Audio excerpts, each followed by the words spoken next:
आज यो बाइबल जसलाई मैले भर्खरै पढेँ, यदि यो बाइबललाई हामी विश्वास गर्दैनौँ भने मैले आज गरेको प्रचारले केही पनि अर्थ राख्दैन। किनभने विवाह के हो भन्ने कुरा आज हामी बाइबलको चस्मा लगाएर हेर्न खोज्दैछौँ। अब बाइबलको चस्मा म लाउँदिनँ भनेपछि कुरै सक्यो। बाइबलको चस्माबाट विवाह के हो? पावलले भन्छ विवाह भनेको एउटा गम्भीर रहस्य हो, प्रोफाउन्ड मिस्ट्री। मलाई थाहा छैन यो कोठामा बस्ने हामी कतिजनालाई है यो बाइबलप्रति विश्वास लाग्छ लाग्दैन।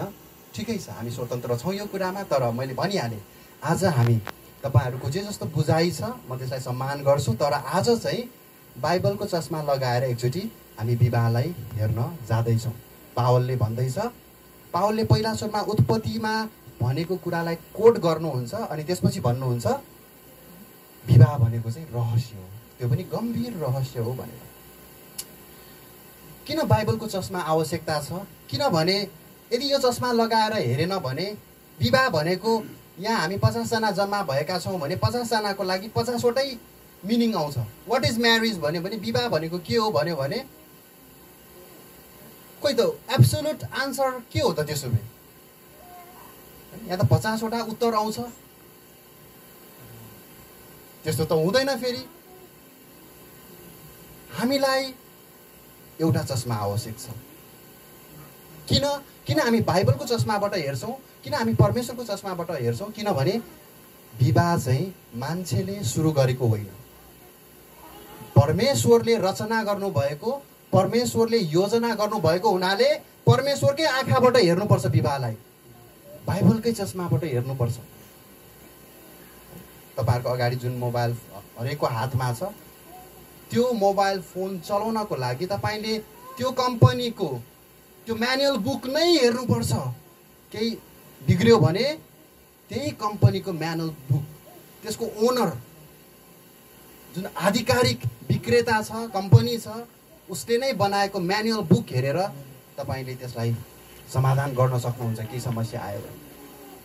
त्यही भएर मैले अघि भने, यदि हामी बाइबललाई विश्वास गर्छौँ भने हामी यो पनि विश्वास गर्छौँ कि विवाह चाहिँ परमेश्वरको माइन्डमा आएको कुरा हो, मान्छेको माइन्डमा होइन। त्यही भएर परमेश्वरको माइन्डमा आएको कुरा भएको हुनाले त्यसलाई बुझ्नको लागि परमेश्वरकै आँखाबाट, बाइबलबाट नै हामीले हेर्नुपर्ने हुन्छ। यो पर्सपेक्टिभबाट पहिला हामी अगाडि बढ्नेछौँ। उदाहरणको लागि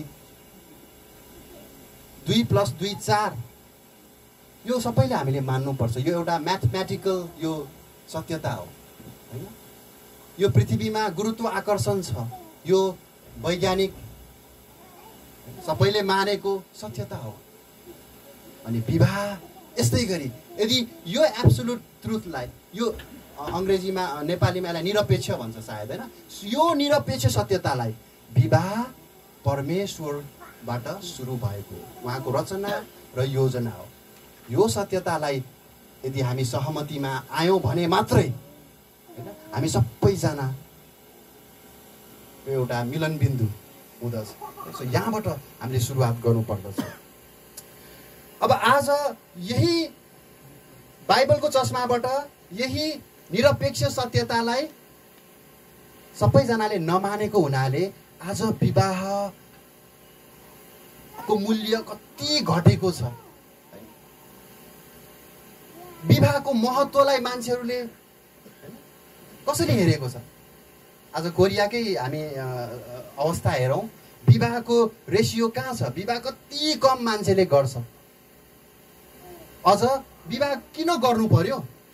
होइन, लिभिङ टुगेदर, सँगै बसौँ न, किन र यसरी समाजमै आएर यसरी बाचा बन्धन बाँध्नुपर्छ र सँगै बसौँ न। हेर्नुहोस् त कति जटिल समस्याहरू हाम्रो समाजमा छ। किन छ? किनभने बाइबलको चस्माले, परमेश्वरको दृष्टिकोणले विवाहलाई हेरेको छैन। हाम्रै आफ्नो सामाजिक सांस्कृतिक चस्माले विवाहलाई हेरेको छ। त्यसपछि त 10 वटा आन्सर छ। हेर्नुहोस् त कतिवटा समस्या। कतिजनाले के भन्छ, होइन म विवाह गर्दिनँ किनभने यो फाइनेन्सियली, यो आर्थिक रूपमा पनि यो धान्न सकिँदैन, अहिलेको समयमा बिहे गर्न सकिँदैन आर्थिक कुराले गर्दाखेरि। कतिजना केटा केटा बिहे गर्छ, केटी केटी बिहे गर्छ, चल्छ।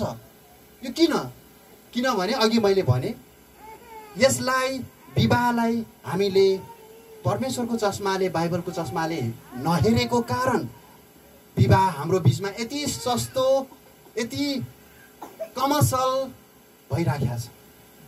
सबैको आफ्नै आफ्नै परिभाषा छ, आफ्नै आफ्नै शैली छ। यो समस्याहरू आज हाम्रो बिचमा आइरहेको छ। मान्छेले विवाह किन गर्छ? विवाह पनि सायद आमा बुवाको, समाजको प्रेसरले गर्छ। अझ कतिपटक त हामी सुन्छौँ किन विवाह गर्ने भन्दाखेरि मलाई एउटा साथी चाहियो, मेरो मन बुझ्ने साथी चाहियो, म एकदम आफैलाई अलोन, अधुरो महसुस गरिरहेको छु, मलाई पुरा गर्ने साथी चाहियो, मेरो एउटा सपना छ, मेरो सपना साकार गर्ने साथी चाहियो, म भित्र भएका राम्रा कुराहरू मलाई बुझाइदिने, सिकाइदिने, म सँगसँगै हिँड्ने साथी चाहियो, मेरो वंशलाई अगाडि बढाउनु पर्यो, मलाई छोरा चाहियो, बिहे गर्नु पर्यो, मेरो यो सेक्स डिजायरलाई लिगल्ली अब यसलाई पुरा गर्नु पर्यो। हेर्नुहोस् त, बिहे किन गर्ने? अहिले मैले जति पनि कुराहरू भने कस्तो सेल्फ सेटिस्फ्याक्सन कुरा क्या। मलाई खुसी चाहियो, मेरो सपनालाई साकार गर्ने साथी चाहियो, मेरो सबै। त्यसरी हामीले व्यक्तिगत चस्माले विवाहलाई हेऱ्यो भने कुरा यतातिर जान्छ। बिहे किन गर्ने? मेरा अनगिन्ती सपनाहरू छन्, यो सपनालाई पुरा गर्न बिहे गर्ने, चाहे त्यो हैन बौद्धिक होस् अथवा शारीरिक इच्छा चाहनाहरू होस्, यसलाई पुरा गर्नलाई बिहे गर्ने। यो पनि व्यक्तिगत चस्माले हेऱ्यो भने, समाजको चस्माले हेऱ्यो भने, संस्कृतिको चस्माले हेऱ्यो भने हेर्नुहोस् त हामीसँग कति धेरै विवाहका परिभाषाहरू निस्कन्छ। त्यसैले हैन मैले तपाईहरुलाई बस बुझाउन खोजेको कुरा चाहिँ आज यो विवाह जुन हुन गइरहेको छ, यसलाई हामीले बाइबलको चस्माबाट, परमेश्वरको दृष्टिकोणबाट पहिला हामीले यसलाई बुझ्नुपर्छ। अब एकचोटि बाइबलमै जाउँ है त। मैले अघिसम्म हाम्रा वरपरका वर्ल्ड भ्यूको विषयमा, दृष्टिकोणको विषयमा कुरा गरेँ। अब बाइबलको विषयमा हामीले कुरा गर्नु पर्दाखेरि बाइबलले, मैले अघि भने यही खण्डमा पनि स्पष्ट गरिएको छ, पावलले नै हैन पुरानो करारको जेनेसिस है उत्पत्तिको खण्डलाई यहाँ उद्धृत गरेको छ 31 पदमा। यसकारण मानिसले आफ्नो आमा बुवालाई छोडेर आफ्नो पत्नीसँग मिलिरहन्छ र ती दुवै एउटै शरीर हुनेछन्। यो पावल प्रेरितले उत्पत्तिको पुस्तकबाट कोट गरेको यो पद हो। उत्पत्तिको त्यो लामो कथाहरू छ, म त्यतातिर गइराख्न चाहन्न। बाइबलले भन्छ विवाह चाहिँ एउटा करार हो। करार भनेको के हो?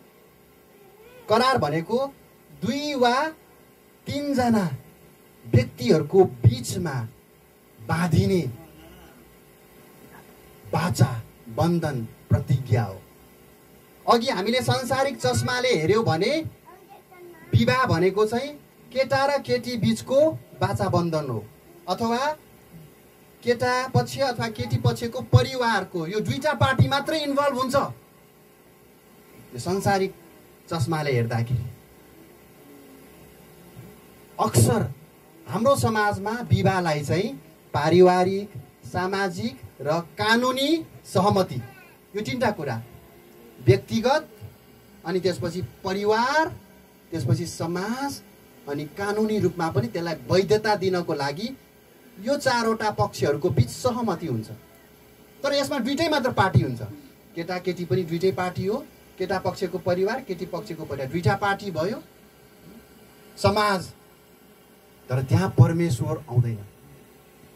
त्यसैले बाइबलको पर्सपेक्टिभबाट, परमेश्वरको दृष्टिकोणबाट हामीले विवाहलाई परिभाषित गर्दाखेरि विवाह चाहिँ द्विपक्षीय होइन, त्रिपक्षीय हो। अब त्यहाँ परमेश्वर पनि जोडिन्छ। त्यसैले बाइबलले विवाहलाई करार भन्ने शब्द प्रयोग गरेको छ। करार भन्ने शब्द, करारको विवाह है।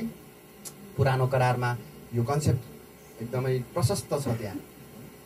सो आज उहाँ र दुईजनाको जुन विवाह हुन गइरहेको छ त्यसमा दुईटा परिवार मात्रै सहमति छैन, तर परमेश्वरको उपस्थिति, परमेश्वर पनि जोडिनु भएको छ। त्यो हाम्रो विश्वास हो र बाइबलले यही कुरा बोलेको छ।